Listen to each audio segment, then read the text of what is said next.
26واں پارہ سورۃ الحجرات۔ اعوذ باللہ من الشیطان الرجیم، بسم اللہ الرحمن الرحیم۔ سورۃ الحجرات مدنی سورت ہے اور مدنی صورتیں وہ کہلاتی ہیں کہ جو ہجرت کے بعد نازل ہوں، تو سورۃ الحجرات بھی مدنی صورت ہے اور یہ ہجرت کے بعد نازل ہوئی۔ ترتیب توقیفی کے اعتبار سے یہ سورت مبارکہ 49 نمبر کی صورت ہے۔ قرآن کریم کی دو ترتیبیں ہیں، ایک ترتیب کو ترتیب توقیفی کہا جاتا ہے اور جبکہ دوسری ترتیب ترتیب نزولی ہے۔ صورتیں کس اعتبار سے نازل ہوئیں؟ جیسے سب سے پہلی صورت نزول کے اعتبار سے سورۃ العلق ہے، اقرأ بسم ربک الذی خلق، اور ترتیب توقیفی جیسے یہ قرآن کریم ہے، پہلی صورت سورۃ الفاتحہ اور دوسری صورت سورۃ البقرہ، اس انداز سے جو صورتیں یہ ہمارے پاس نسخہ قرآن کا ہے، اس ترتیب کو ترتیب توقیفی کہتے ہیں۔ قرآن کریم کی آیات اور صورتوں کی یہ جو موجودہ ترتیب ہے، یہ ترتیب توقیفی ہے۔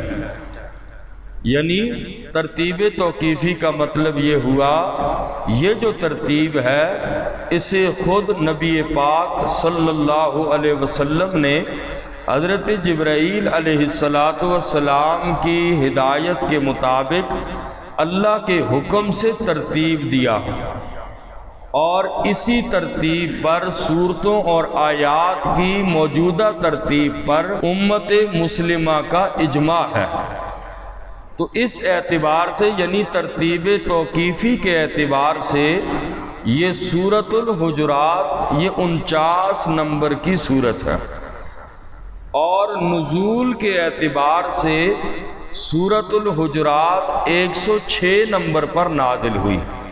قرآن کریم کی جو 114 صورتیں ہیں، ان 114 صورتوں میں سے نزول کے اعتبار سے یہ 106 نمبر پر نازل ہوئی، اور اس سے پہلے 105 نمبر پر سورۃ المجادلہ نازل ہوئی، اور سورہ حجرات کے بعد 107 نمبر پر سورہ تحریم نازل ہوئی ہے۔ اس ترتیب کو ترتیب نزولی کہتے ہیں، نازل ہونے کے اعتبار سے یہ 106 نمبر کی صورت ہے۔ اور اس صورت مبارکہ کے جو الفاظ ہیں یہ 342 الفاظ ہیں، اور جبکہ اس صورت مبارکہ کے حروف 1476 ہیں، 1476 حروف اس صورت مبارکہ کے ہیں، اور اسی طرح اس صورت مبارکہ کی آیات 18 ہیں، اور جبکہ اس صورت مبارکہ کے 2 رکوع ہیں۔ اس صورت مبارکہ کا مختصر تعارف یہ ہے، سب سے پہلی بات کہ سورۃ الحجرات اس کا نام حجرات کیوں رکھا گیا؟ اسی صورت مبارکہ کی آیت نمبر 4 میں اللہ پاک نے فرمایا، ان الذین ینادونک من وراء الحجرات اکثرهم لا یعقلون۔ ینادونک من وراء الحجرات، بے شک وہ لوگ جو آپ کو آواز دیتے ہیں حجروں کے پیچھے سے۔ یہ آیت نمبر 4 میں حجرات کے لفظ آنے کی وجہ سے اس سورت کا نام بھی سورۃ الحجرات رکھا گیا، اور حجرات یہ جمع ہے حجرے کی، اور حجرے کا معنی ہوتا ہے کمرہ یا مکان، اور اس صورت مبارکہ میں بھی ان کمروں کا، ان حجروں کا بیان ہے جو رسول اللہ صلی اللہ علیہ وسلم نے مسجد نبوی کے ارد گرد تعمیر جو کروائے تھے اپنی ازواج مطہرات کے لیے، انہیں حجرہ کہا جاتا ہے، حجرات کہا جاتا ہے، اور جن میں امہات المؤمنین رہائش پذیر تھیں، وہاں حجرے بنائے گئے تھے، ان کا اس قرآن کریم میں ذکر ہے۔ آیت نمبر 4 میں اس کا شان نزول عرض کروں گا۔ اور یہ نبی پاک صلی اللہ علیہ وسلم کی ازواج مطہرات کے جو حجرات تھے، ولید بن عبد الملک اس کی زمانہ حکومت میں مسجد نبوی کا حصہ بنا دیے گئے تھے اور حجرات کو شہید کر ڈالا تھا اور مسجد نبوی کے اندر ان کو شامل کر دیا گیا تھا۔ تو اس آیت نمبر 4 میں حجرات کا لفظ آنے کی وجہ سے اسی سے لیا گیا، اس سورت کا نام بھی الحجرات رکھا گیا۔ اور اس سورت مبارکہ میں بنیادی موضوع جو ہیں وہ 2 موضوع ہیں۔ پہلا موضوع تو یہ بیان کیا گیا کہ مسلمانوں کو نبی پاک صلی اللہ علیہ وسلم کے ساتھ تعظیم کا کیسا رویہ اختیار کرنا چاہیے، نبی پاک صلی اللہ علیہ وسلم کی کیسی تعظیم کرنی چاہیے۔ اور دوسرا جو اس سورت مبارکہ کا خلاصہ ہے وہ یہ ہے کہ مسلمانوں کے درمیان اتحاد اور اتفاق کے لیے کن اصولوں پر عمل کیا جائے۔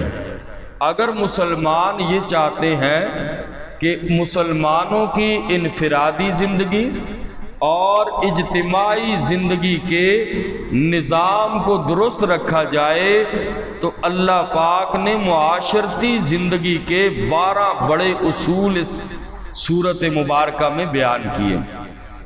12 معاشرتی زندگی گزارنے کے لیے اللہ پاک نے کامیاب معاشرتی زندگی گزارنا چاہتے ہو، اس سورت مبارکہ میں اللہ نے 12 بڑے اصول ذکر کیے، اور ان پر عمل پیرا ہو کر انسان فتنوں سے بچ جائے گا اور مسلمان یکجان ہو جائے گا، اتفاق اور اتحاد ان مسلمانوں کے اندر آ جائے گا۔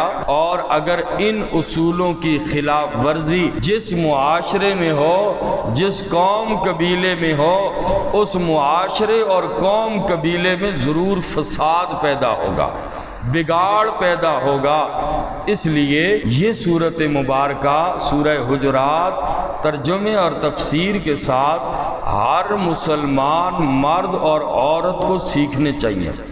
آگے 11 اصول آئیں گے انشاءاللہ بالتفصیل، روزانہ ایک اصول ان کا بیان کیا جائے گا اور تفصیلی فضائل، وعید اور مسائل کی روشنی میں انشاءاللہ بیان کیا جائے گا۔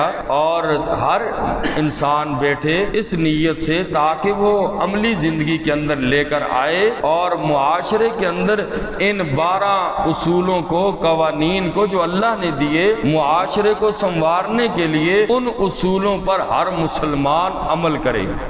تو بہرحال یہ اس صورت مبارکہ کا خلاصہ تھا۔ انشاءاللہ باقی تفصیل کل ہی سے پہلی آیت مبارکہ کے اندر جو اصول آئیں گے انشاءاللہ کل ہی سے باقی تفصیل ہوگی۔ اللہ عمل کی تو